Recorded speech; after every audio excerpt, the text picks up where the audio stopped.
რიგში იქიდან დავიწყებ, რომ ნამდვილად არ ველოდებოდი მსგავს სიტუაციას, იმიტომ რომ აქ ყოველთვის ხალხი ირევა ხოლმე, არასდროს არ არის.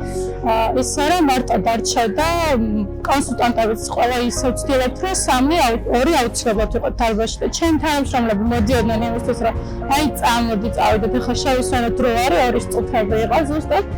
და შესვენება იყო საუკეთესო. ადამიანს შემოვიდა თავიდან შევამჩნია ისე დაბნეული იყო. უნდა მეთქვა რით დაგეხმაროთ მეთქი და ეს დამადოცებ რაც იყო მოკლედ იმ მომენტს ვერ გავიხსენებ, იმიტომ ალბათ არაფერი არ მახსოვს.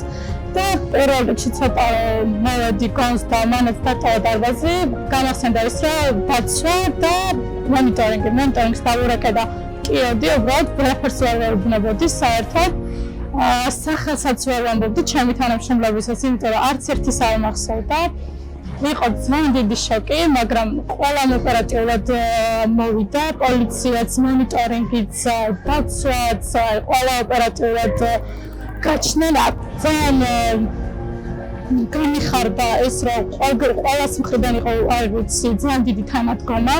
კომპანიისგან, მონიტორინგიდან, უფროსებისგან, ჩემი უფროსები არ და 5 წუთით არ დაუტოვებია არც ერთ. არავის არ ახსოვდა სამსახური, აქაურობა ყველას ახსოვდა ჩვენი ჯანმრთელობა და კარგად ყოფნა. ძალიან დიდი მადლობა ამ ყველაფერს არ ველოდებოდი. მადლობა ყველას და ყურადღებისთვის, არ ვიცი, ვერ გამოვხატავ ემოციებს.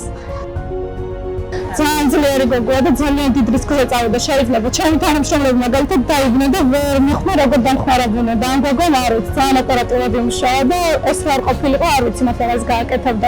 ეს იყო ძალიან დიდი გმირობა მართლა მისი მხრიდან.